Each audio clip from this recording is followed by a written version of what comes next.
اللہ کی رضا کی نشانی ہے۔ نیک بندے کے لیے، نیکوکار کے لیے، مومن کے لیے جو نیکوکار ہے، ہر وقت موت کے لیے تیار رہنے والا ہے، اس کے لیے اچانک موت راحت ہے، سکون ہے۔ لیکن بدکار شخص کے لیے اچانک موت یہ اللہ کی پکڑ ہے، اللہ کا غضب ہے۔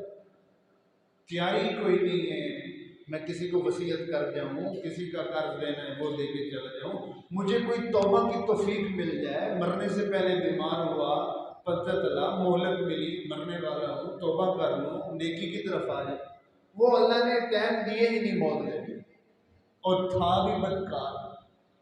اسی وجہ سے میرے کریم نبی صلی اللہ علیہ وسلم اکثر یہ دعا فرمایا کرتے تھے، اللہم انی اعوذ بک من موت الفجاء، اے میرے رب محمد کو اچانک موت سے پناہ عطا فرما۔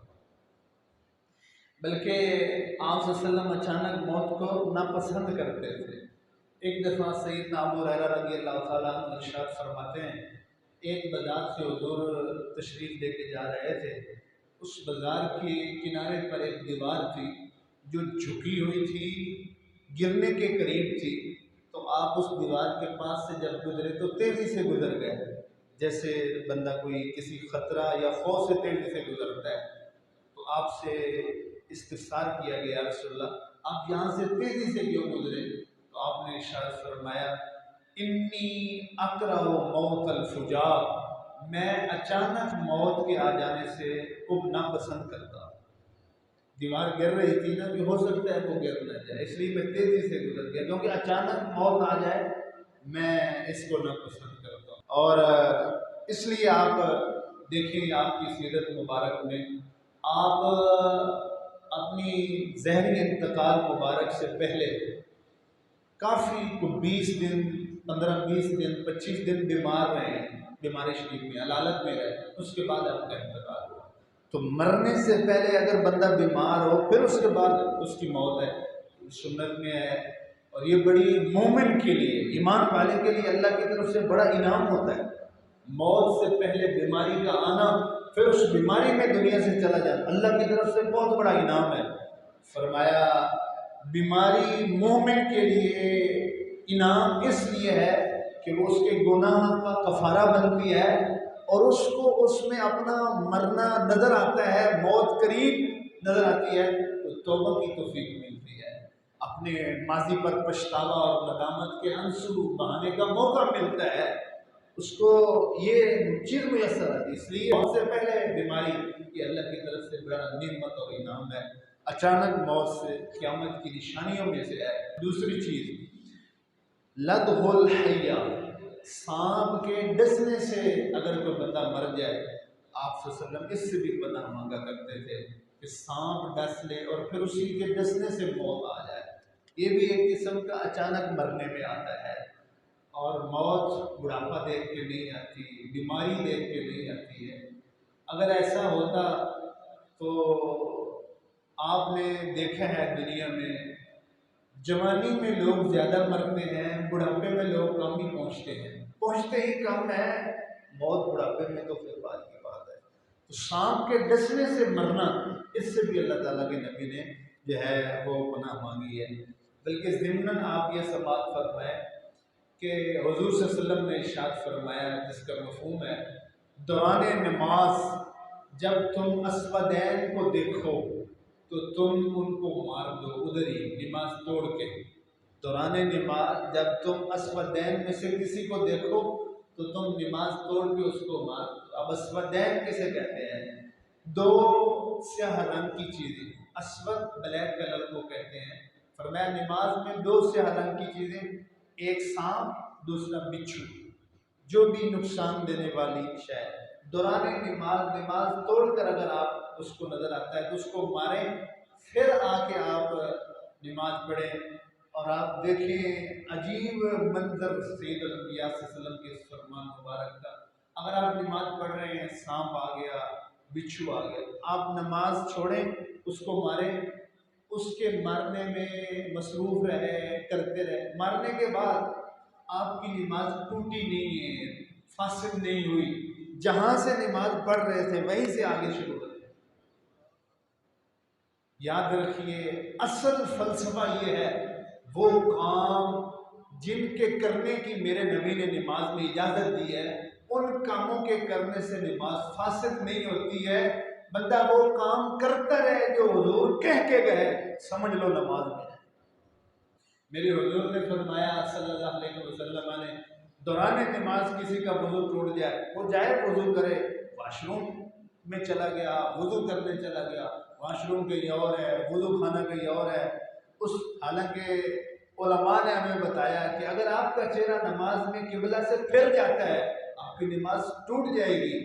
اگر آپ یہاں تو چہرہ پھرنا دور کے بعد بندے ہی پھر گئے، وہ پھر ٹر رہا ہے، کبھی واش روم جا رہا ہے، کبھی وضو خانے میں جا رہا ہے، لیکن فرمایا وضو کر کے جب نماز میں آئے گا اس کی نماز ٹوٹی نہیں، جہاں سے چھوڑ گیا تھا وہیں سے آگے اس کی کر لی۔ اگر امام نماز پڑھا رہا ہے اور اس نے کوئی غلطی کر دی، نماز میں بولنا، لقمہ دینا، دوسرے سے بات کرنا منع ہے، کرو گے تو نماز ٹوٹ جائے گی، لیکن میرے حضور نے اجازت فرمائی کہ اگر امام بھول رہا ہے اس کو لقمہ دینا جائز، اور لقمہ دینے کی وجہ سے آپ کی نماز نہیں ٹوٹے گی، نماز قائم رہے گی۔ کیوں؟ حقیقت یہ ہے کہ جن کاموں کی حضور نے اجازت دی ہے، بندہ نماز میں وہ کرتا رہے، نماز ٹوٹتی نہیں، بلکہ وہ بھی نماز میں شامل ہوتا ہے۔ بلکہ حضرت علی شیر خدا نے تو اس سے اگلی بات ارشاد فرمائی، آپ نے تو سرے سے ہی اپنی نماز عصر کو حضور کی نیند پہ قربان کر دیا، اور آپ کی نماز عصر نیند پہ، رسول صلی اللہ علیہ وسلم کی نیند پہ قربان ہونا، وہ بھی نماز میں شمار کیا گیا، اس کو بھی نماز میں شامل کیا گیا۔ مولا علی نے باری تیری نیند پہ نماز، وہ بھی عصر کی جو سب سے اعلیٰ خطر کی ہے، ثابت ہوا جملہ فرائض فرو ہے، اصل و اصول بندگی استاد والی، اذاں آزر سے تیرے عشق کا ترانہ بنی، کسی کو دیکھتے رہنا نماز ایک بہانہ بنی۔ تو سانپ کا کاٹنا، اس سے بھی جو ہے وہ پناہ مانگی گئی کہ بندہ سانپ کے ڈسنے سے اگر موت آ جائے۔ نمبر 3، من السبع، جو درندے ہیں، ایسے جانور ہیں جو چیرنے پھاڑنے والے ہیں، اگر ان کے کسی طرح حملے سے بندہ مر جائے، اس سے بھی آپ صلی اللہ علیہ وسلم نے پناہ مانگی۔ کتنے ہو گئے؟ 3۔ نمبر 4، من الحرق، آگ میں جل کر مر جانا، اس سے بھی اللہ کے نبی نے پناہ مانگی اور حکم فرمایا کہ اللہ سے پناہ مانگا کرو۔ آگ میں جلنا جلانا، اس کا تعلق دوزخ اور آخرت کے ساتھ ہے، اور اگر کسی کا دوزخ دنیا میں ہی بن گیا ہے تو اس سے بڑی شدت کے ساتھ پناہ مانگنے کی تاکید کی گئی ہے۔ اور بلکہ کسی کو بھی، چاہے جانور ہے چاہے انسان ہے، منع کیا گیا ہے کہ آپ اس کو آگ نہ لگاؤ، اس کو آگ کی سزا نہ دو، آگ میں جلاؤ نہیں۔ ایک صحابی رسول صلی اللہ علیہ وسلم حضرت حمزہ اسلمی رضی اللہ تعالیٰ عنہ، ایک قافلے کا سپہ سالار ان کو بنایا کسی جنگ میں بھیجنے کے لیے، اور آپ نے نومینیٹ کر کے فرمایا فلاں بندہ اگر آپ کو ملے تو آپ نے اس کو آگ لگا دینی ہے۔ جب یہ صحابی حکم رسول سن کر باہر نکلے تو پیچھے سے آپ نے آواز دے کے بلایا، آپ نے فرمایا میں نے پہلے کہا ہے کہ اس کو آگ لگا دینی ہے، فلاں بندہ اگر آپ کو ملے، اب میں آپ کو حکم دے رہا ہوں فَاقْتُلُوهُ وَلَا تُحَرِّقُوهُ، اس کو قتل کرنا ہے، اس کو آگ نہیں لگانی۔ کیوں؟ آپ نے فرمایا آگ کے ساتھ سزا دینا یہ صرف آگ کے خدا کا کام ہے، آگ کے رب کا کام ہے۔ مجھے بتاؤ کتنے لوگ ایسے ہیں جو آگ لگا کے مار دیتے ہیں اور جلا دیتے ہیں، اپنی بیویوں پر تیزاب ڈال کر، پٹرول ڈال کے ان کو آگ لگا دی، کمروں کو، گھروں کو آگ لگا دی، ڈاکومنٹس چھپانے کے لیے، مختلف لوگوں کی کارروائی کرنے کے لیے، دنیا میں ہی ان کو آگ لگا دی، خودکشی کرتے ہیں، اپنے آپ کو آگ لگا دیتے ہیں۔ فرمایا جس بندے نے خودکشی کی موت دنیا سے گیا تو اس کے لیے قیامت تک یہ سزا ہے، اور آخرت میں یہ سزا ضرور ہوگی کہ جس طرح اس نے خودکشی کی تھی وہ اسی طرح ہی اس کے ساتھ کیا جاتا رہے گا، وہ اپنے ساتھ کرتا رہے گا۔ کسی نے جو ہے وہ زہر کھائی ہے تو وہ زہر کھاتا رہے گا، مرے گا، پھر زندہ، پھر زہر کھائی، پھر آگ میں گیا تو آگ میں بھی اس کے ساتھ یہ سزا کے طور پر ہوتا رہے گا۔ پانی میں غرق ہو کر مر جانا، اس سے اللہ کے نبی نے پناہ مانگی اور پناہ مانگنے کا حکم دیا۔ وہ تو سیلاب تھا، قدرتی آفت تھی، عذاب تھا، جو بھی پانی جو ہے وہ غفلت کی وجہ سے ہمارے بہت سے افراد پانی میں ڈوب کے مرتے ہیں، مختلف نہروں میں، دریاؤں میں، سیر و تفریح کے دوران اور واٹر پارک میں وہ مر جاتے ہیں۔ تو پانی میں غرق ہو کر اور ڈوب کر مرنا، اس سے پناہ مانگی گئی اور پناہ مانگنے کا حکم دیا گیا۔ چھٹے نمبر پر وَمِنْ أَنْ يَخِرَّ عَلَى شَيْءٍ أَوْ يَخِرَّ عَلَيْهِ شَيْءٌ، کوئی چیز کسی پر گرے اور وہ مر جائے، یا وہ کسی چیز پر اوپر سے گرے اور اس سے اس کی موت واقع ہو جائے، اس سے بھی پناہ مانگی گئی اور پناہ مانگنے کا حکم دیا گیا کہ اس طرح موت آنے سے۔ نمبر 7 وَمِنَ الْقَتْلِ عِنْدَ فِرَارِ الضَّعْفِ، مقابلے کے وقت دشمن کے ساتھ جو کفر اور اسلام، حق اور باطل کے معرکے میں جب میدان لگا ہو، اس دوران پیٹھ دے کے بھاگنا، ڈر کے بھاگنا، اور پھر ڈر کے بھاگتے ہوئے اس کی موت آ جائے، تو اس موت سے بھی پناہ مانگی گئی۔ اور ایسے مرنے اور بزدلی کے مرنے سے بھی اللہ کے نبی علیہ السلام پناہ مانگا بھی کرتے تھے اور پناہ مانگنے کا حکم بھی فرمایا کرتے تھے۔ تو یہ 7 طرح کی موتیں ہیں جن سے حضور خود بھی پناہ مانگتے تھے اور ہمیں بھی حکم دیتے تھے کہ آپ ان سے پناہ مانگا کریں۔ آپ ذرا غور کریں کہ یہ 7 طرح کی موتیں جن سے پناہ مانگنے کا حکم دیا گیا ہے، آج یہ عام ہو چکی ہیں۔ ہارٹ اٹیک سے مر گیا، سیلاب میں مر گیا، اور کسی ایکسیڈنٹ میں جو ہے وہ مر گیا، یا قدرتی آفت کا شکار ہو گیا، کسی زمینی آفت کا شکار ہو گیا، کسی نے مرڈر کر دیا، کلر کو پتہ کوئی نہیں میں کیوں مار رہا ہوں، مرنے والے کو پتہ کوئی نہیں مجھے کیوں قتل کیا۔ ساری قیامت کی نشانیاں ہیں، اور ان سارے جو موتیں اور مرنا ہیں، ان سے اللہ کی پناہ مانگی گئی اور ان سے آپ پناہ مانگا کریں۔ آپ بتقاضۂ بشریت اور انسانی آپ احتیاط پہلے بھی کرتے ہیں، اس طرح محتاط رہتے ہیں، لیکن ذرا اس طرح مرنے اور موت کے آنے سے جہاں آپ خود احتیاط کرتے ہیں، ذرا موت کے مالک کو بھی ساتھ یاد کر کے ملا لیں، تاکہ ہمارا یہ احتیاط جو ہے وہ اس میں اضافہ ہو اور مضبوطی میں ہو۔ اللہ کے نبی صلی اللہ علیہ وسلم ان ساری موتوں سے بچنے کے لیے ایک دعا مانگا کرتے تھے۔ آپ کوشش کریں صبح و شام کو دعا مانگیں۔ میں اللہ کے نبی صلی اللہ علیہ وسلم کے فرمان اور حدیث پر کامل یقین رکھتے ہوئے آپ سے یہ کہہ رہا ہوں اس منبر پر کہ آپ کسی قسم کی قدرتی آفت، زلزلہ، سیلاب، اچانک موت، ایکسیڈنٹ، ہارٹ اٹیک، اس سے آپ محفوظ رہیں گے۔ بالکل آپ یقین رکھیں، اس طرح کی موت کے آنے سے اللہ تعالیٰ آپ کو بچا لے گا اگر آپ کی زندگی میں یہ دعا ہے جو حضور مانگا کرتے تھے اور حکم دیا کرتے تھے۔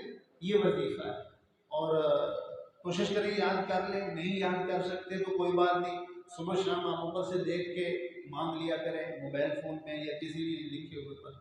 وہ دعا کیا ہے؟ اللہم انی اعوذ بک من موت الفجاء واعوذ بک من الہدم واعوذ بک من الحرق واعوذ بک من الغرق او کما قال النبی صلی اللہ علیہ وسلم۔ مختصر دعا ہے اور ان میں ساری موتوں کا ذکر ہے۔ موت اس دنیا کی سب سے بڑی حقیقت ہے اور اس حقیقت سے سب کو گزرنا ہے۔ موت ایک ہنگامہ آ رہا ہے بحر خاموش میں، ڈوب جاتے ہیں جہاں سفینے موت کی آغوش میں۔ حضرت عیسیٰ علیہ السلام کے پاس ایک شخص آیا، کہنے لگا حضرت مجھے خواب آیا ہے، میں اس کی تعبیر آپ سے استفسار کرنے آیا ہوں۔ کہنے لگا رات کو سویا، خواب میں جنگل میں تھا، دوڑ رہا ہوں مسلسل، میرے پیچھے شیر لگا ہوا ہے اور اس کے خوف سے میں بھاگ رہا ہوں۔ بھاگتے بھاگتے وہ میرے قریب بھی آ جاتا ہے لیکن مجھے کچھ کہتا نہیں، مسلسل میرے پیچھے لگا ہوا ہے اور میں مسلسل بھاگ رہا ہوں، یہاں تک کہ آگے ایک کنواں آ جاتا ہے اور میں اس سے بچنے کے لیے کنویں میں چھلانگ لگانے کا جب میں ارادہ کرتا ہوں تو اندر سے مجھے نظر آتا ہے ایک سانپ ہے جو منہ کھولے بیٹھا ہے اس انتظار میں کہ میں اس کا لقمہ بن جاؤں۔ اس ڈر سے میں کنارے پہ رک جاتا ہوں، پیچھے سے وہ شیر، آگے سے وہ سانپ۔ اس کنویں میں ایک درخت لگا ہوا ہے، میں نے یہ فیصلہ کیا کہ اس درخت کی شاخ کے ساتھ، ٹہنی کے ساتھ میں لٹک جاتا ہوں، کچھ دیر تو اپنے آپ کو بچا لوں گا، کوئی حل نکل آئے گا۔ چھلانگ لگائی، اس کے ساتھ لٹک گیا تو میں نے دیکھا جس ٹہنی کے ساتھ میں لٹکا ہوں اسی ٹہنی کو دو کلر کے، ایک بلیک اور ایک وائٹ کلر کے چوہے کاٹ رہے ہیں۔ مجھے خوف میں اضافہ ہو گیا کہ یہ تو تھوڑی دیر بعد ٹہنی اور شاخ کٹ جائے گی، میں سانپ کے منہ میں چلا جاؤں گا۔ اچانک میری نگاہ اوپر پڑی تو ایک شہد کا چھتا ہے جس سے میٹھے شہد کے قطرے ٹپک رہے ہیں، اور وہ قطرے میرے منہ میں جب جاتے ہیں ان کی مٹھاس اور لذت اتنی ہے، مجھے یہ سارا کچھ بھول گیا کہ پیچھے شیر ہے، نیچے سانپ ہے، ادھر چوہے کاٹ رہے ہیں، سب کچھ بھول گیا، میں اسی لذت میں ہی، مگر اتنی مٹھاس تھی۔ یہاں تک کہ ان چوہوں نے اس جو ٹہنی اس کو کاٹ دیا اور میں اس کنویں میں جا کے گرا اور میری آنکھ کھل گئی۔ حضرت عیسیٰ علیہ نبی علیہ السلام نے ارشاد فرمایا، جو تیرے پیچھے شیر لگا ہوا تھا وہ تیری موت تھی جو ہر وقت تیرے ساتھ رہتی ہے اور اللہ کے حکم کا انتظار کر رہی ہے، اور آگے جو کنواں تھا وہ تیری قبر تھی، اور اس میں بیٹھا ہوا سانپ تیری زندگی کے بدعمالیاں تھیں جو تجھے اس کا سزا ملنے کے لیے پہلے ہی تیار ہے، اور اس کنویں میں لگا درخت وہ تیری زندگی تھی، اور اس ٹہنی جس کے ساتھ تو لٹکا ہوا تھا اس کو کاٹنے والے دو بلیک اور وائٹ چوہے وہ تیری زندگی کے دن اور رات تھے جو تیری زندگی کو مسلسل کاٹ رہے ہیں، کاٹ رہے ہیں، کاٹ رہے ہیں، یہاں تک کہ تیری زندگی کا اینڈ ہو جاتا ہے۔ اوپر سے بہنے والے قطرے جو شہد کے تھے ان کی مٹھاس اور لذت، یہ دنیا کی لذتیں ہیں، دنیا کی مٹھاس ہے جن میں تو مگن ہو گیا، گم ہو گیا، اور ان میں گم ہو کے تو موت کو بھی بھلا بیٹھا، قبر کو بھی بھلا بیٹھا۔ زندگی تیزی کے ساتھ گزر رہی ہے، دن رات تیزی کے ساتھ آپ کی زندگی کو کاٹ رہے ہیں، سب کچھ بھول گیا یہاں تک کہ تو قبر میں جا پہنچا ہے۔ حضرت صدیق اکبر رضی اللہ تعالیٰ عنہ فرمایا کرتے تھے، بغیر تیاری کے جو شخص قبر میں داخل ہوتا ہے وہ ایسے ہی ہے جیسے بغیر کشتی کے سمندر میں چھلانگ لگا دیتا ہے۔ آج آپ کے پاس وقت ہے، آپ تیاری کر سکتے ہیں آخرت کے لیے، لیکن اگر ہم اپنی زندگیوں کا محاسبہ کریں تو حضرت عیسیٰ علیہ السلام فرماتے ہیں کہ اپنے حواریوں کو، حقیقت یہ ہے کہ نہ تم دنیا کے طلبگار ہو نہ تم آخرت کے طلبگار ہو۔ لوگ کہتے ہیں نا کہ یہ تو دنیا کے طلبگار ہیں، آخرت بھول گئے۔ عیسیٰ علیہ السلام کہنے لگے حقیقت یہ ہے نہ تم دنیا کے طلبگار ہو نہ تم آخرت کے طلبگار ہو۔ حواریوں نے وضاحت طلب کی اس فرمان کی تو آپ ارشاد فرمانے لگے، بندہ جس چیز کی طلب رکھتا ہے، ضرورت رکھتا ہے، چاہتا ہے، اس چیز کے مالک کے ساتھ وہ تعلق قائم کرتا ہے، اس چیز کے مالک کے ساتھ وہ سلام دعا رکھتا ہے، اٹھک بیٹھک رکھتا ہے، تعلق بناتا ہے تاکہ میں چیز حاصل کروں۔ اس چیز کے مالک کے ساتھ میرا کچھ سلام دعا اور تعلق بنے گا تو یہ چیز میرے لیے لینا آسان ہو جائے گی۔ آپ نے فرمایا تم کیسے دنیا کے طلبگار ہو اور آخرت کے طلبگار ہو؟ نہ دنیا کے مالک سے تم کوئی تعلق بناتے ہو نہ آخرت کے مالک سے کوئی تعلق بناتے ہو۔ اگر دنیا اور آخرت کے طلبگار ہوتے تو تم دنیا کے مالک کے ساتھ کچھ تو تمہاری راہ و رسم ہوتی، کچھ تو اٹھک بیٹھک ہوتی، کچھ تو اس کے پاس آتے جاتے، اس سے سلام دعا رکھتے، تعلق بناتے۔ لیکن حقیقت یہ ہے کہ دنیا کے ہی پیچھے ہیں، رزق کی ہی تلاش میں ہیں، رازق کی تلاش ہی کوئی نہیں ہے، دنیا کے مالک کی تگودوئی کوئی نہیں ہے۔ آپ باشعور لوگ ماشاءاللہ یہاں موجود ہیں، اگر زندگی میں کوئی ایسا دوست مل جائے جو اس حد تک آپ کے ساتھ وفادار ہو کہ آپ کی خاطر وہ کسی سے ناراض بھی ہو جاتا ہے آپ کی خاطر وہ کسی سے سلام دعا بھی چھوڑ دیتا ہے، آپ کی وجہ سے وہ تعلق ختم کر دیتا ہے، صرف آپ کی وجہ سے۔ اگرچہ وفادار دوستوں کا آج کی دنیا میں فقدان ہے، کوئی نہیں ملتا ہے، جانی یار کوئی نہیں ملتا جو آپ کی زندگی کو اپنی زندگی سمجھے۔ نانی یار ہی ملتے ہیں، نان کھانے والے، جانی یار کوئی نہیں، نانی یار ہیں، نان کھانے والے۔ پیٹ جیب بھری دیکھی تو سارے بیلی، خالی دیکھا تو سارے سلام علیکم۔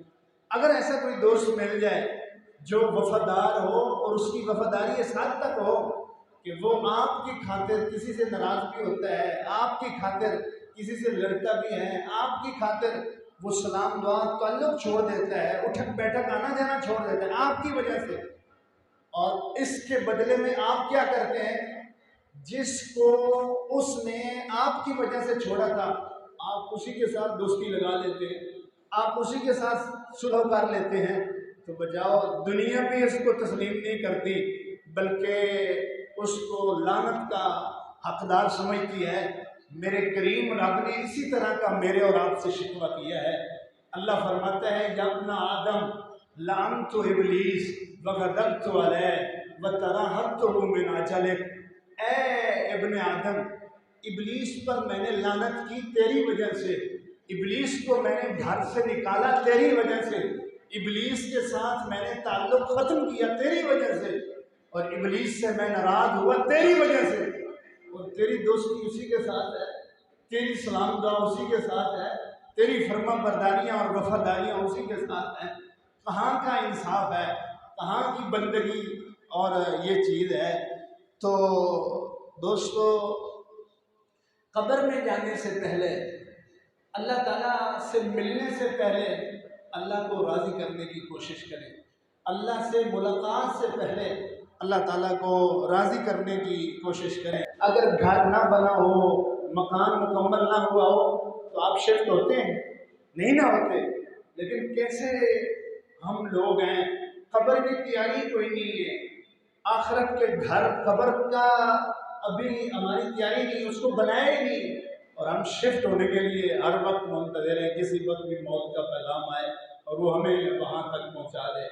تو وہاں شفٹ ہونے سے پہلے اس گھر کی بھی تیاری خوب کریں، اور اس سے پہلے کہ موت کا پیغام آئے اور پھر آپ کہیں میرا اتنا پیسہ مدرسے کو دے دینا، میری یہ چیز فلاں غریب کو دے دینا، میرا یہ فلاں یتیموں کو دے دینا، میرا اتنا پیسہ فلاں اللہ کے راستے میں دے دینا۔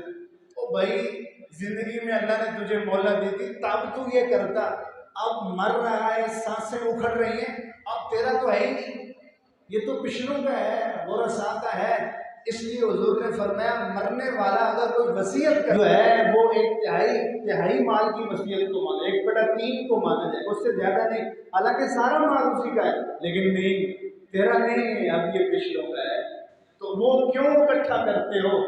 سارا استعمال تو نہیں کر سکو گے، وہ کیوں بناتے ہو جس میں ہمیشہ نہیں رہ سکو گے؟ اتنا اکٹھا کرو جتنا آپ استعمال کر رہے ہیں، اکٹھا آپ نے کیا، استعمال کوئی اور کرے گا، حساب آپ جا کے دے رہے ہوں گے۔ کئی بار ہم نے دیکھا کہ جن کا مشکی بدن تھا، معطر کفن تھا، جب قبر کوہن ان کی اکھڑی تو دیکھا نہ اس میں بدن تھا نہ تارے کفن تھا۔ اللہ ہم سب کو سمجھنے کی توفیق عطا فرمائے۔